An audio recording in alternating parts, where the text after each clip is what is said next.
buenas noches, ¿cómo están? Una nueva Argentina con toda la incertidumbre, con toda la novedad, digamos, mucha gente que se va entusiasmando, otra gente que todavía mantiene recelo, pero indudablemente una nueva Argentina. Todos los que estamos interesados en el tema político, público, son momentos para ir mirando con mucha atención, porque bueno, aquí estamos ante un precandidato a presidente, ahora presidente como Milei, que ha dicho que va a dar todo vueltas pata para arriba, va a reformar el Estado, va a reformar muchas de las cosas que a veces en algún momento de nuestra vida nosotros hemos dicho, pero que siempre decíamos es casi imposible hacerlo en la Argentina. Bueno, ahora hay un señor que dice que lo va a hacer y lo va a hacer todo junto, así que va a haber que seguirlo con mucha atención. En principio una moderada cautela, pero también una moderada expectativa. ¿Carmen?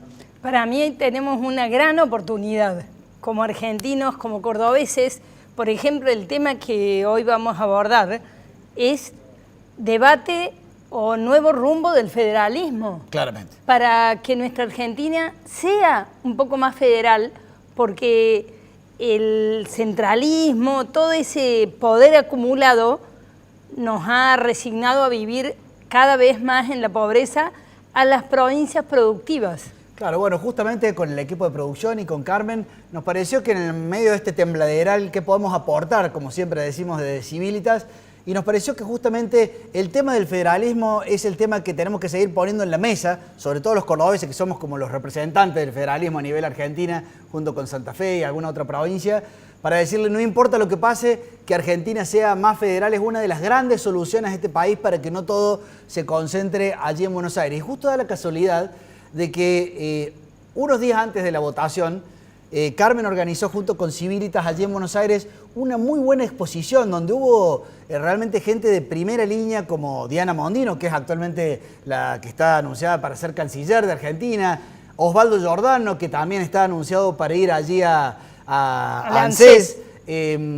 También estaban las otras personas. Estaba Eduardo Riera, que es un representante del norte cordobés, que es el más postergado. Claro, de la sociedad rural de allí de Jesús María. Claro, pero que inclusive es un norte postergado, excluido del norte del país, claro, aun cuando tiene las mismas características. Y también lo tuvimos a nuestro amigo Raúl Armida. Muy bueno.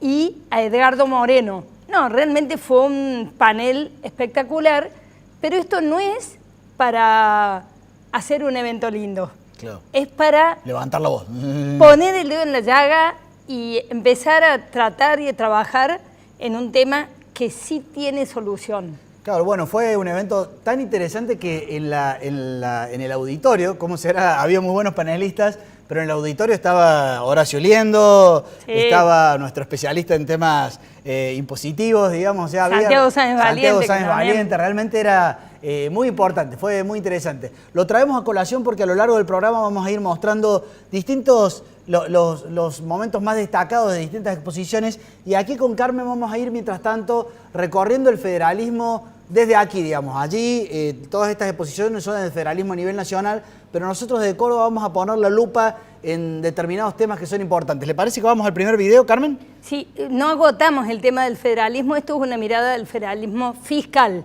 del bolsillo. Claro, exactamente. Inclusive hoy esta fue la segunda instancia, pero vamos a seguir con otras instancias. Pero vemos el primer video. Esta es la tercera instancia. La tercera instancia. Vamos. A AISA por el sistema Riachuelo, Aguas del Sur y sistema Berazategui es más alto que el correspondiente a toda la región centro, formadas por las provincias de Córdoba, Entre Ríos y Santa Fe. Estas obras públicas, como las de AISA, son esenciales en una concentración urbana que tiene deseconomías de escala, baja productividad laboral, un entorno cerrado a la economía mundial y serios, gravísimos problemas de infraestructura.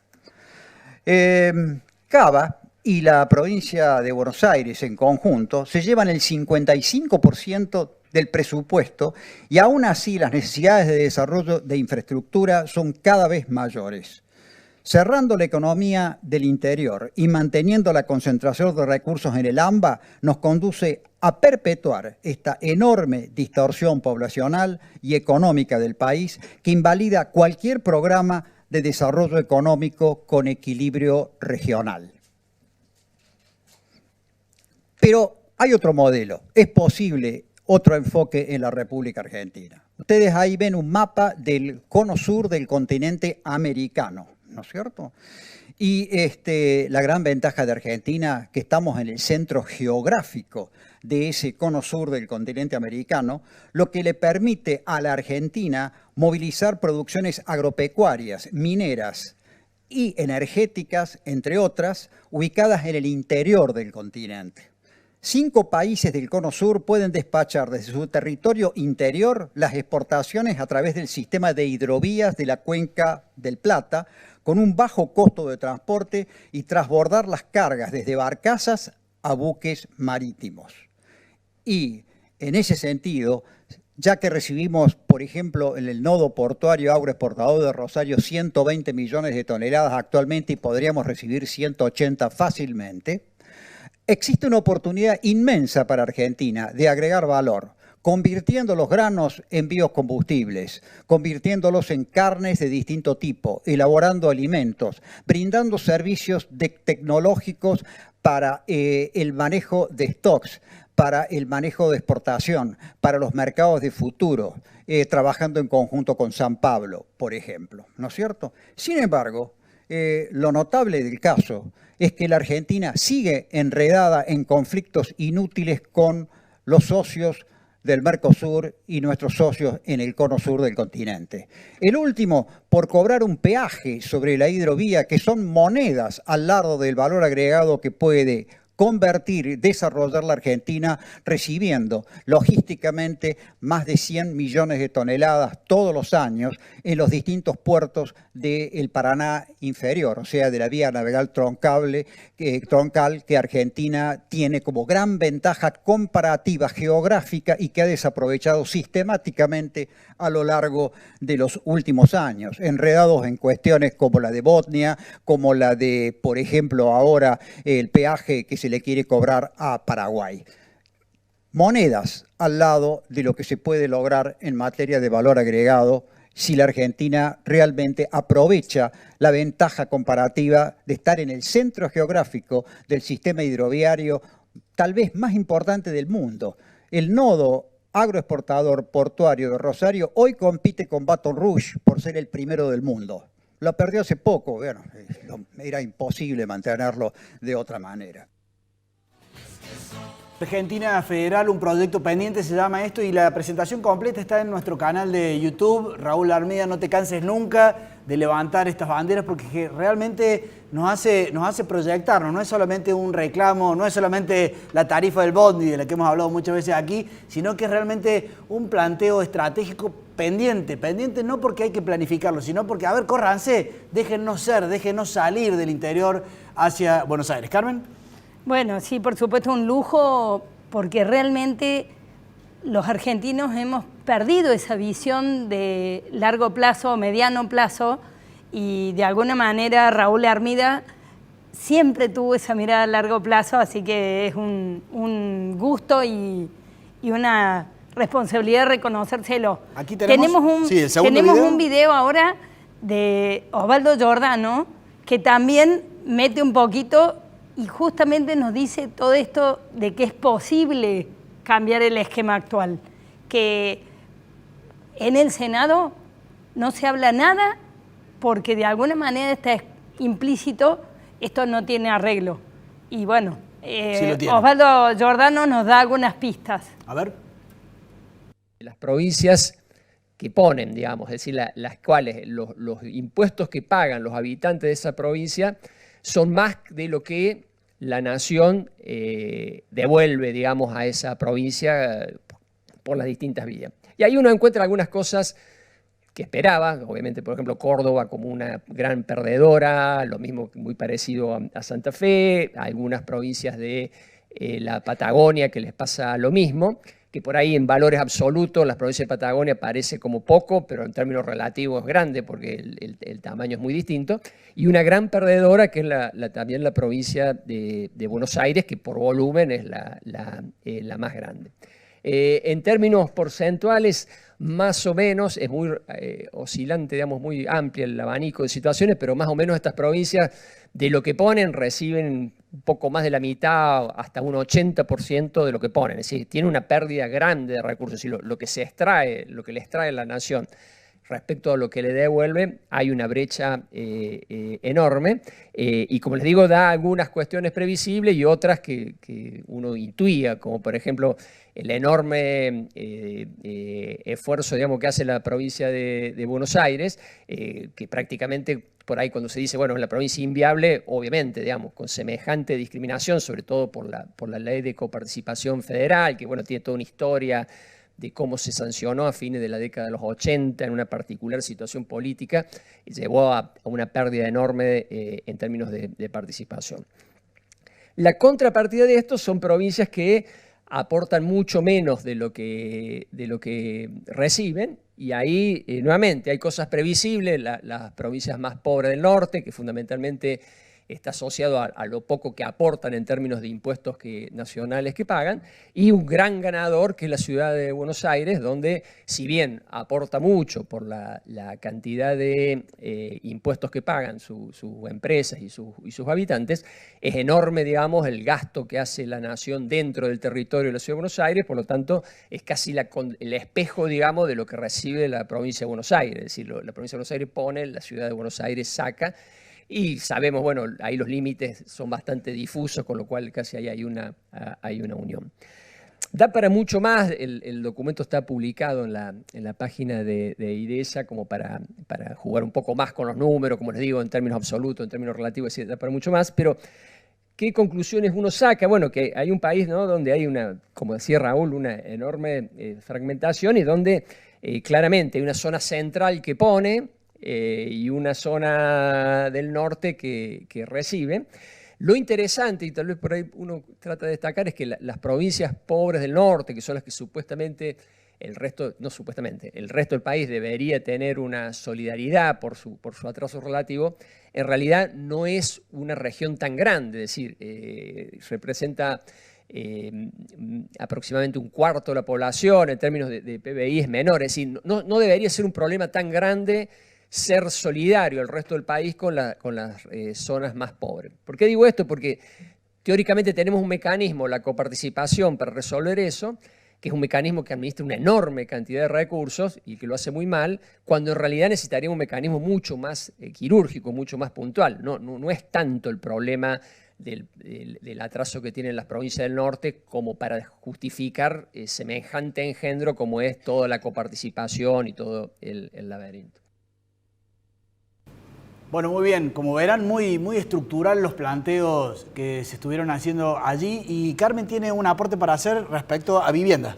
Sí, no pudimos hacerlo ese día, pero ahí, para que la gente tome conciencia, la ley de alquileres nos marcó que en Argentina hacen falta 3 millones y medio de viviendas. En estos 4 años últimos, y si el señor director me pasa las placas, acá esto no se ve nada, pero bueno, ahí están toda la información de lo que han recibido en viviendas cada localidad, las otras son un poco más claras, pero en los 4 años de Alberto Fernández hemos tenido 88.000 viviendas. O sea, ustedes piensen, tenemos un déficit de 3 millones. Páseme las otras, por favor, señor director.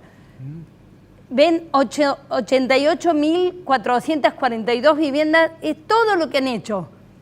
Y cuando ustedes desglosan esa placa que no se veía tan bien, lo que llega a Córdoba son 3.000. Esto es muy importante. Estas 66 viviendas son programas de viviendas que han sido hechas de otra forma, no por el Procrear, hay un par de programas más, pero son un puñadito que no resuelven el problema, que nos provocan miles y millones de pesos que van a parar ahí, de asignaciones específicas, y el Estado Nacional no hace nada. Acá hay 50.000 viviendas, pero, por ejemplo, hay 55 hechas por Cáritas. 55. Necesitamos 3,5 millones y la respuesta es 55. O la casa propia, que vimos letreros, carteles, hicieron 20.000. Claro, sí, y sí. aparte son pésimas, pero lo que les digo es que la excusa de la concentración de fondos es porque van a hacer una respuesta de algún impacto. Y para mí son respuestas de ONG. Bueno, muy bien. Y alguien que realmente nos da orgullo de haberla tenido en este foro, que actualmente se esté moviendo como se está moviendo como canciller, realmente lo está haciendo muy bien. Muy bien. Las 48 horas de una cordobesa que nos tiene que enorgullecer, como es Diana Mondino, hacía estos aportes en este foro sobre federalismo. Hacemos para empezar hoy a resolver los problemas que han estado diciendo. Efectivamente, nuestra Constitución habla solamente de la educación primaria como responsabilidad de las provincias. Sin embargo, a lo largo de los años, hay muchas otras responsabilidades que se han ido otorgando a las provincias. Educación, salud, seguridad y justicia, las cuatro. E inclusive la educación es, en muchos casos, jardín de infante, primaria y secundaria. Entonces, a pesar de que no está en la Constitución, tenemos múltiples otras leyes que han transferido o que establecen esas responsabilidades, tanto nacionales como provinciales. Los recursos con los cuales eso se tienen que abastecer tienen lamentablemente una alta volatilidad, por decirlo elegantemente, para no decir que es discrecionalidad de que el ministro de turno, a vos sí y a vos no. ¿Por qué? Porque el automatismo que tenemos en nuestra ley de coparticipación alcanza para un porcentaje menor, porcentaje bajo, no llega al 50% en muchos casos, de los recursos totales que terminan recibiendo las provincias. La asignación esta que se hace discrecionalmente depende de favores políticos mutuos, pero lo que sobre todo impide realizar una buena programación. Por otra parte, cualquiera que sea la programación en cualquiera de estos 4 servicios, no estuvo contemplada cuando se han hecho las respectivas leyes, es decir, bueno, ¿y de dónde van a estar estos recursos? ¿Cuánto van a ser? Se transfieren responsabilidades alguna vez en los años 90 o a principios de los 2000, ese día alcanzaba para que más o menos fuera lo que tenía que ser, pero después ya no. Después se ha ido modificando. En algunos casos, irresponsabilidad de las provincias, de tomar responsabilidades que no podían satisfacer. En otros lados, miserias políticas, en donde se han ido modificando los valores que se reciben.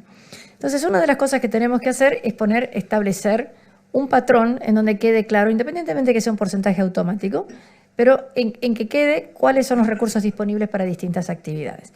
Si a su vez sí respetáramos la Constitución en lo que son dispuestos directos e indirectos que corresponde que cada una cobre, ahí tendríamos mucha más claridad. Y si eliminaros el principalísimo de los problemas y obstáculos al crecimiento que nos decía Raúl Hermido, que son las malditas retenciones, no dije benditas, dije malditas retenciones, entonces los recursos de la aduana que se coparticipan pasarían a tener una importancia extremadamente menor y no habría estas discusiones que tenemos ahora. Serían, Que no se coparticipe. Que no se coparticipe. O sea, perdón, no es que no se coparticipe, que se eliminen las retenciones. Entonces, eliminamos esta discusión de qué cosas sí o no reciben unos u otros y qué porcentajes. Acabamos de tener hace menos de 3 semanas una discusión sobre la reducción del IVA y de impuesto a las ganancias que termina afectando notablemente a las provincias que lo aprobaron. Entonces, ¿después de dónde van a salir esos recursos? Y tenemos una situación adicional a toda esta en donde las provincias no saben qué recursos van a tener, dependen de impuestos que total lo paga el otro de enfrente y un gobierno que prefiere, el gobierno nacional que prefiere tener este dominio sobre las provincias para decidir qué porcentajes o qué montos o qué ATN, los adelantos transitorios de la nación, va a enviar en cada caso para poder negociar políticamente. Ese es un punto con respecto a la recaudación y a la distribución de los ingresos. Tenemos otro punto que es muy diferente, y ahí me voy a basar en lo que decías, de todas las necesidades de infraestructura que hay. A lo largo de los años hemos abandonado una práctica muy simple, que yo nombraré con nombres de hace 50, 60 años, así que los chicos jóvenes van a descubrir algo que no se imaginan que puede existir, que es, por ejemplo, la sociedad de fomento o la cooperativa, en donde el asfalto, la luz, la cloaca, el tanque, era hecho por la pequeña comunidad, 5 cuadras, 20 cuadras, 50 cuadras. De hecho, hoy tenemos esa forma de funcionar que es extremadamente eficiente en los famosos countries o desarrollos. Sin embargo, en la gente más humilde no tienen esa posibilidad de hacer algo que sería muchísimo más barato. Hoy, si ustedes sacan la cuenta de que un kilómetro de autopista valga, pónganle $1.000.000. Por lo tanto, una cuadra, 100 metros, valdría $100.000, pero de autopista. Yo les estoy diciendo, bueno, simplemente una calle. Asfalto, cordón cuneta, cloaca e iluminación. $100.000. Compro. Ok, $200.000. $300.000 por cuadra, y estoy siendo exageradísima. Bueno, ustedes piensen que hay mínimo 20 casas por cuadra, 10 de este lado, 10 de este otro, ¿no?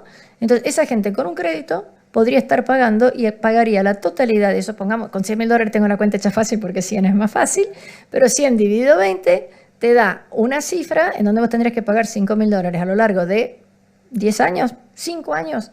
Tenés que pagar $1.000, esos $1.000 que tenés que pagar por mes son $80. ¿Cuánto te cuesta un camión atmosférico? ¿Cuánto te cuesta no poder salir con el auto? ¿Cuánto te cuesta no tener iluminación? ¿Cuánto te cuesta que a un chico te lo maten en la calle porque vienen a buscar un celular? Bueno, qué interesante que además estemos todos animándonos a decir cosas políticamente incorrectas y que se venga toda una nueva era. En ese marco aporto mi reflexión para luego, nos quedan 2 videos de presentaciones que se hicieron allí. Quiero ir un poquito porque por ahora federalismo es igual a reclamo, así estamos constituidos, digamos. Pero en algún momento, y sobre todo los cordobeses, tenemos que discutir qué significa para nosotros ser cordobeses, que no sea solamente reclamo al puerto. Y allí me parece que hay toda una tarea que con Carmen hemos decidido que vamos a ir en profundidad en estos años, porque se podría decir que lo que Córdoba es hoy, que de alguna manera tenemos un cierto orgullo los cordobeses, pero es producto de lo que hicieron personas hace 100, 200 años. Se podría decir que la historia de Córdoba es 2/3, es gente con espíritu religioso, los jesuitas, los dominicanos, los que crearon los colegios, los lugares de fomento, los hospitales, hasta los registros, digamos, las parroquias. O sea, Córdoba, hasta la Universidad Católica, le diría que es de las últimas creaciones. Después, por supuesto, vino gente con mucho espíritu industrial y se crearon los Arcor y los AGD y la fábrica militar de aviones y los Renault y demás. Y bueno, y hasta los clubes de fútbol que ahora estamos disfrutando, es gente que, un Lawson que se puso en esos 90 años, creó talleres. O sea, estamos como viviendo mucho fuego encendido de lo que era el proyecto Córdoba, la universidad, lo que era el proyecto Córdoba de hace 100 años, los que inventaron los diques de Córdoba, el proyecto turístico de Córdoba que tanto nos enorgullece, son personas que hace 100 años hicieron los hoteles sindicales, los hoteles en el medio de la sierra. O sea, el presente de Córdoba es fruto de un pasado muy glorioso. Y la pregunta que tenemos que hacernos los cordobeses es, hacia el futuro, dentro de 30 o 40 años, ¿qué estamos forjando? ¿Qué estamos forjando como proyecto común, digamos? ¿Y cómo lo estamos haciendo? Por supuesto, hay algunos atismos, biocombustible en un lugar, gente que está desarrollando algo de tecnología, gente que está desarrollando, pero se podría decir que son atismos tímidos comparado con lo que Córdoba podría hacer. Van a ver que en los próximos programas le vamos a estar dando un poco de énfasis, de esmero con Carmen a lo que es el futuro de Córdoba. ¿Cuál es el proyecto de futuro de Córdoba que no sea solamente reclamo ni tampoco cordobesismo para la tribuna? Lo profundo, lo que está allí en la base que podamos recrear y proyectar. Tenemos un video también que estuvo presente Edgardo Moreno, y es interesante porque fue el único que no habló de fondos, pero muy incisivo. A verlo. Me quedo con algo que dijo Carmen. Dice, qué extraño esto de que generamos riqueza para crear pobreza. Lo dijiste así, Carmen, ¿no? Ese algoritmo te hace ruido, ¿no? Hay algo que es disfuncional en eso. Y me quedé pensando si eso es una disfuncionalidad del sistema político o hay cosas en el sistema político que están articuladas para que resulte así. Me parece, yo me inclino a pensar, como periodista generalmente mal pensado, que están organizadas para que sean así. Que no es un accidente que generamos riqueza y creamos pobreza, sino que hay toda una ingeniería del sistema político que está diseñada para que el resultado del algoritmo sea ese que tanto le extraña a Carmen. De modo que si el país quiere ingresar en un periodo de cambio, y lo va a tener que hacer, en un periodo de reformas profundas, Yo no sé si las luces me permiten ver bien, pero ¿está el doctor Liendo ahí al fondo? Sí, está. Un halago que esté. Quiero utilizar una...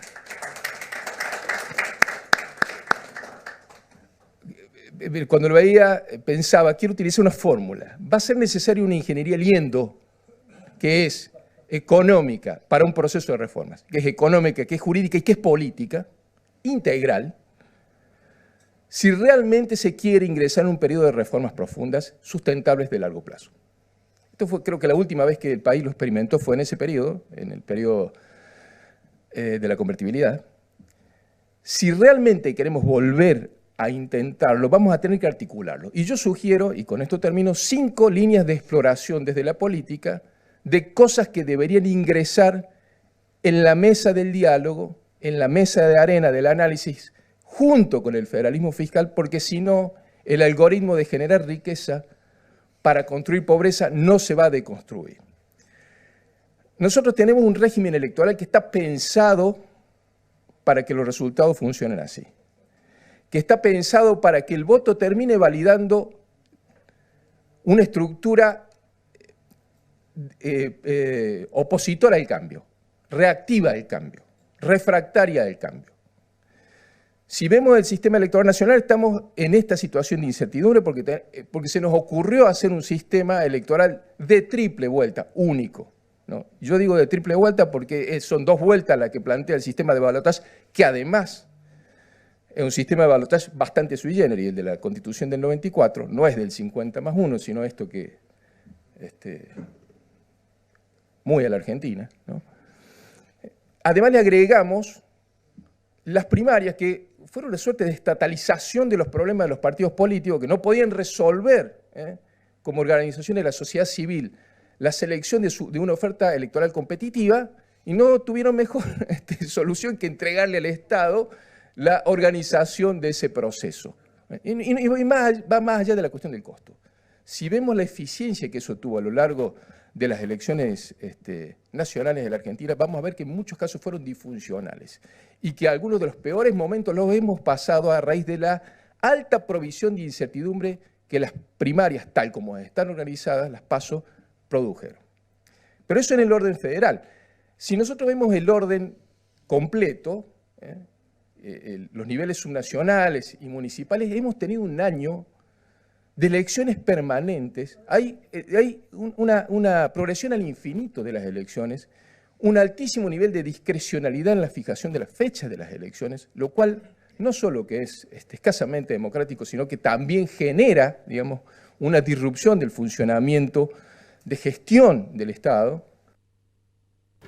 Bueno, muy bien, nos quedó un video que lo vamos a pasar en otro momento, fue muy interesante. Les comento que la senadora Carmen Álvarez va a rendir cuentas de lo que viene haciendo en estos 2 años de trabajo en un balance y plan 2024-2027 el próximo lunes, 4 de diciembre, ahí en el Hotel Quinto Centenario de 9:30 a 11:30, por si acaso se quieren acercar y ver qué están haciendo sus representantes. Carmen, ¿no hay más tiempo? Nada más, nos vemos. Nos vemos el miércoles que viene, adiós.